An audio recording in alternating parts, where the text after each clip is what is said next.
Paper Navodaya Vidyalaya के लिए 28 नवंबर 2026 को होने वाला है। तो यहाँ पर वेरी मोस्ट इम्पॉर्टेंट हम क्वेश्चन आपके लिए लेकर आ चुके हैं जो आपके पेपर में पूछे जा सकते हैं। इसमें बहुत सारे प्रश्न हैं जो प्रीवियस ईयर क्वेश्चंस हैं, जो पिछले साल पूछे गए हैं, वो भी प्रश्न यहाँ पर हैं। और आपके लिए कौन कौन से प्रश्न ज़्यादा इंपॉर्टेंट हैं तो आज की इस वीडियो में आपको मैं कंप्लीट बताने वाला हूँ। साथ में इन सभी प्रश्नों को आपको सोल्व कराने वाला हूँ। अगर आप भी नवोदय विद्यालय की तैयारी कर रहे हैं तो चैनल को फटाफट सब्सक्राइब जरूर कर लेना। तो पहला प्रश्न क्या बोलता है कि संख्या 425 में सैकड़ा तक निकटतम मान है। तो सबसे पहले कॉन्सेप्ट सीखो कि सैकड़ा का जो निकटतम मान होता है तब क्या कहता है। इसकी पहली शर्त ये होती है, जैसे यहाँ पर कोई अंक दिया है, जैसे मान लो 4 2 25 दिया है, जैसे 425 दिया है तो भाई सैकड़ा कहाँ पर है भाई, इकाई। इसको क्या हम बोलते हैं, इसको हम इकाई बोलते हैं। ये वाला ये हमारा होता है दहाई, क्या होता है दहाई। और ये हमारा क्या होता है सैकड़ा, क्या होता है सैकड़ा। इसी तरीके से इकाई, दहाई, सैकड़ा, हज़ार, 10,000, लाख, 10 लाख, करोड़, 10 करोड़, अरब, 10 अरब, 10 खरब। तो इस तरीके से होता है, ठीक है। तो कहता है कि सैकड़ा तक निकालना है, ठीक है। तो आपने ये सीख लिया कि इकाइयाँ कैसे होती हैं। ये हमारी क्या है इकाई हैं, ठीक है, इकाई। जैसे हम संख्याओं को पढ़ते हैं 1000, 10,000, लाख, तो इसी तरीके से। और प्रश्न क्या बोलता है कि 425 में सैकड़ा का मान बताना है, यानी कि ये वाला मान आपको बताना है, ये वाला मान आपको बताना है। तो कैसे करोगे, तो आगे वाला अंक आपको देखना है, आगे वाला अंक देखना है। जो ये वाला अंक हमारा है, ये वाला अगर हमारा 0, 1, 2, 3, 4 होगा तो कुछ भी नहीं ऐड होगा, यानी कि 0 हमारा ऐड होगा। अगर यही वाला अंक अगर हमारा 5, कितना 5, 6, 7 और 8 और 9 है तो क्या होगा, आगे वाले में क्या हो जाएगा 1 ऐड हो जाएगा। क्या हो जाएगा 1 प्लस हो जाएगा। क्या हो जाएगा 1 प्लस हो जाएगा। तो यहाँ तक आपको बात समझ में आई कि 1 प्लस हो जाएगा। तो आगे वाला अंक देखो भाई 2 है, यानी कि ये यहाँ पर 2 दिया है तो क्या होगा, इसमें 0 ऐड होगा। तो इसमें किसमें, आगे वाले में, इसमें अंक जैसे 425 दिया गया है, आगे वाला अंक तो 2 है तो इसमें 0 ऐड होगा तो कितना होगा 4 ही आएगा। और आगे वाले जितने अंक हैं, जैसे 2 अंक दिए गए हैं तो ये क्या हो जाएगा 2 0 हो जाएगा। तो ये वाला आपका क्या हो जाएगा, यही आपका आंसर हो जाएगा। तो इसमें कौन सा करेक्ट आंसर है, आप बोलोगे सी वाला करेक्ट आंसर हमारा मैच कर रहा है। तो आपने अभी तक नहीं समझा, कोई बात नहीं, फिर से एक बात समझ लो, ठीक है। अगर आपको समझ में आ गया अच्छी बात। तो प्रश्न ऐसे भी आपसे आ सकता है कि 2, 3, 4, 5 में दहाई तक मान बताना है, ठीक है, दहाई तक मान बताना है, दहाई तक मान बताना है। तो देखो कहाँ इकाई, दहाई, तो आगे वाला अंक तो भाई 5 आ गया। तो भाई मैंने बताया ना कि 5, 6, 7, 8 या 9 है तो 1 ऐड हो जाएगा। तो इसमें क्या होगा 1 प्लस ऐड होगा तो कितना आएगा, तो यहाँ पर 5 आएगा। आगे वाले अंक कितने होंगे, 0 हो जाएंगे। तो ये आपका 50 सीधा राइट आंसर हो जाएगा, ठीक है। तो आपके लिए थोड़ा सा एक होमवर्क दूंगा। तो क्वेश्चन 4, 2, 6 में सैकड़ा तक, फिर से आपको सैकड़ा तक ही निकालना है, सैकड़ा तक आपको बताना है। और इसका आंसर आपको कमेंट बॉक्स में जल्दी से बताना है। जल्दी से आप कमेंट बॉक्स में बताओ। अगर आपने क्लास को लाइक एंड शेयर नहीं किया है तो जल्दी से अपने दोस्तों के पास इस क्लास को शेयर कर दो। नेक्स्ट प्रश्न हमारा क्या बोलता है, और ये 28 नवंबर 2026 के लिए वेरी मोस्ट इम्पोर्टेंट क्वेश्चन है, ठीक है। यहाँ से तो 1 से 2 तो प्रश्न यहाँ से बनेगा ही बनेगा, ठीक है। तो मैंने आपको कॉन्सेप्ट भी बता दिया है और ये आपके लिए 28 नवंबर 2025 के लिए इम्पोर्टेंट क्वेश्चन है, ठीक है। अब एक वर्ग और आयत के अंतःकोणों का योग है, ये भी आपके लिए 28 नवंबर 2025 के लिए, यानी कि 2026 पेपर जो आने वाला है तो ये उसके लिए भी इम्पोर्टेंट है बेटा, ये इम्पोर्टेंट है। 3 स्टार वाला प्रश्न है तो ये आपके लिए इम्पोर्टेंट है। तो भाई एक वर्ग, भाई पहले हमें वर्ग समझना होगा कि वर्ग क्या होता है। तो हमारा जिस तरीके से मैंने ये बनाया, देखो ये बनाया ये, और हमने एक आकृति ये बनाई, ये।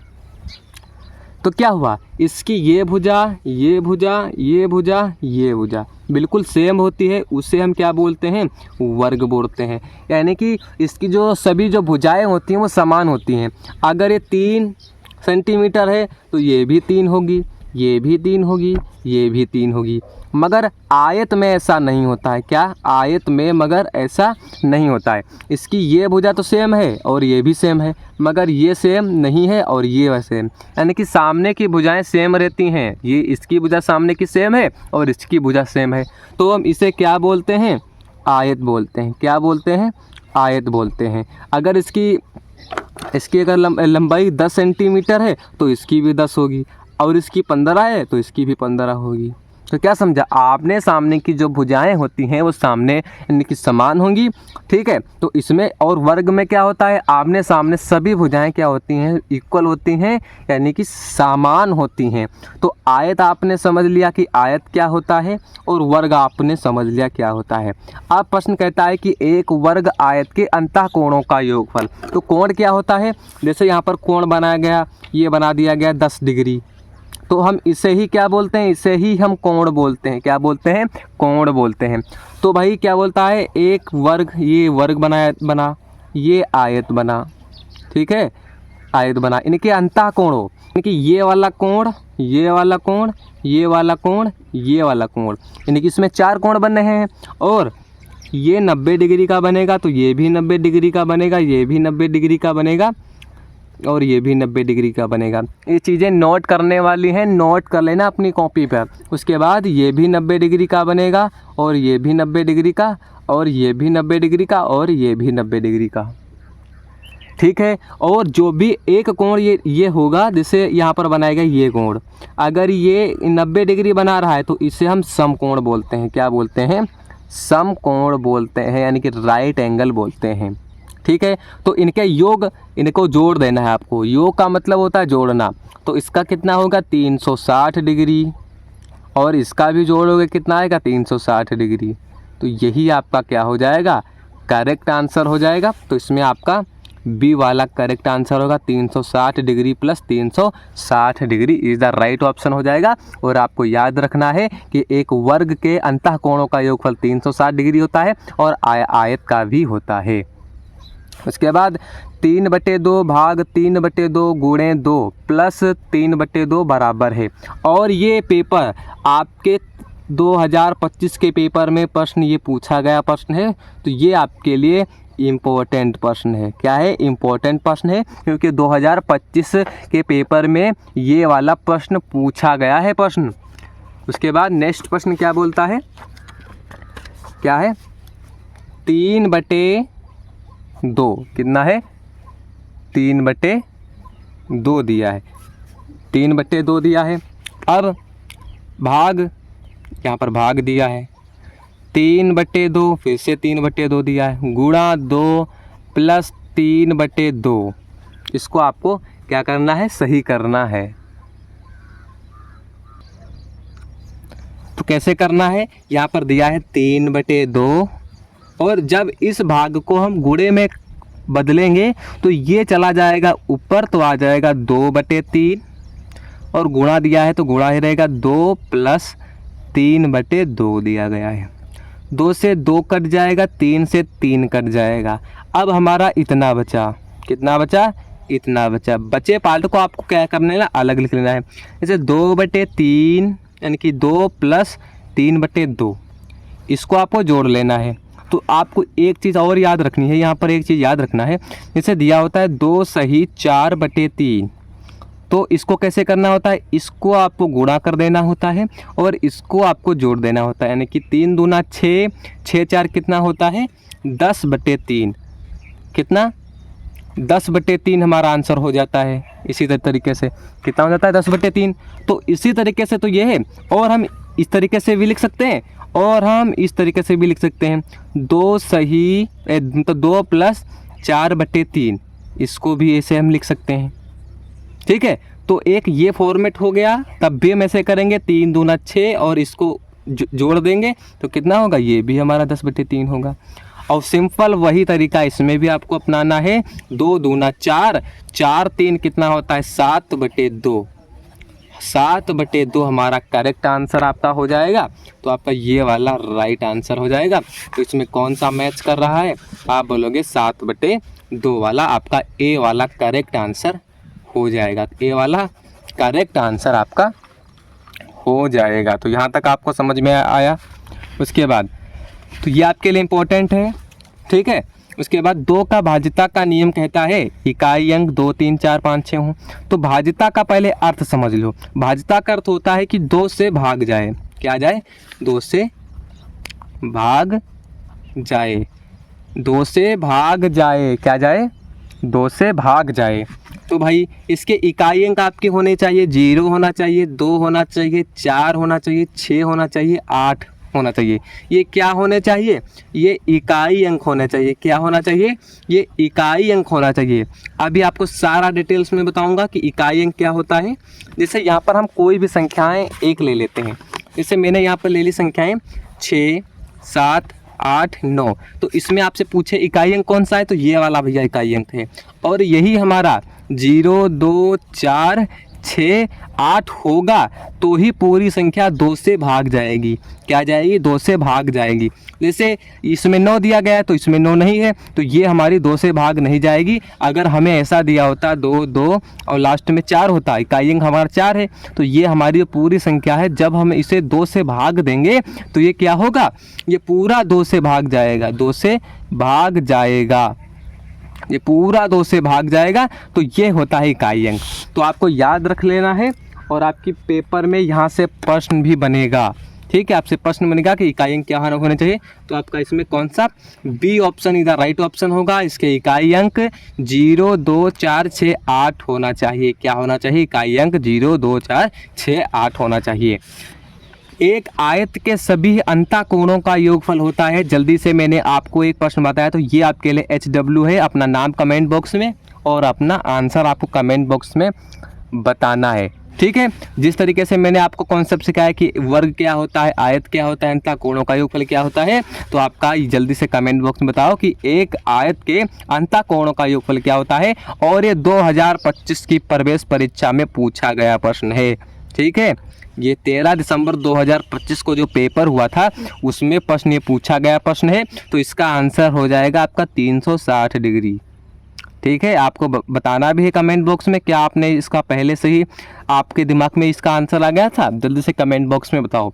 उसके बाद यदि हम 1 से 100 तक की सभी संख्याओं को लिखते हैं, क्या 1 से 100 तक की सभी संख्याओं को लिखते हैं तो अंक 9 कितनी बार मिलेगा।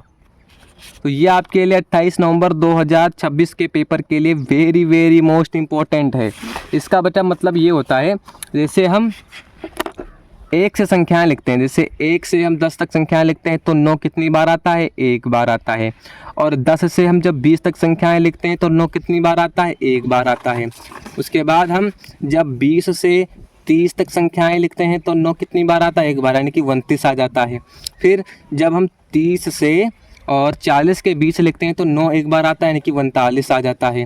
फिर 40 से लेकर 50 तक संख्याएं जब लिखते हैं तो 49, यानी कि 1 बार 9 आता है। उसके बाद 50 से जब हम 60 के बीच संख्याएं लिखते हैं तो 62 हमारा, यानी कि 1 बार 9 आता है। और 60 से जब हम 70 तक संख्याएं लिखते हैं तो 1 बार आ जाता है, जिसे हम 69 बोलते हैं, ठीक है। फिर 70 से जब हम 80 के बीच में आते हैं तो भी 1 बार 9 प्राप्त होता है। और 80 से लेकर 90 तक जाते हैं तो हमें 2 बार 9 प्राप्त होता है, जैसे 88 89 और 90। तो देखो ना, ये अंक 2, तो 2 बार हमें 9 मिलता है, जैसे 2 बार हमें 9 मिलता है। उसके बाद 91 92 93, फिर आपका हो जाएगा कितना, 94, कितना 94 95 96 97 98 99। तो अब गिन लो भाई कितनी बार आ रहा है, 1 2 3 4 5 6 7 8 9 10 11 12 13 14 15 16 17 18 19 20। टोटल कितनी बार आ रहा है, आप बोलोगे 20 बार आ रहा है। तो आपका ए वाला करेक्ट आंसर हो जाएगा। तो ये आपके लिए इम्पोर्टेंट था प्रश्न, तो मैंने आपको बता भी दिया था कि ये आपके लिए इम्पोर्टेंट है। उसके बाद 400/10 का मान क्या होगा। जैसे यहाँ पर 400 दिया गया है और बटे में इसका 10 दिया गया है, तो एक जीरो से एक जीरो कट जाएगा, तो कितना बचा, आप बोलोगे 40 बचा। तो इसमें कौन सा करेक्ट आंसर सही हो जाएगा, आपका डी वाला इज द राइट आंसर हो जाएगा। आप जल्दी से बताओ कि आपके 7 में से कितने सही आंसर हुए हैं। अपना नाम कमेंट बॉक्स में ज़रूर लिख देना, साथ में आप किस ज़िले से हैं, यानी कि अपना ज़िले का नाम ज़रूर कमेंट बॉक्स में लिख देना। तो मिलते हैं ऐसे ही नेक्स्ट वीडियो में। हम बहुत जल्द ही बहुत सारी मोस्ट इंपॉर्टेंट प्रश्नों की सीरीज लेकर आने वाले हैं, तो इसलिए चैनल को फटाफट सब्सक्राइब कर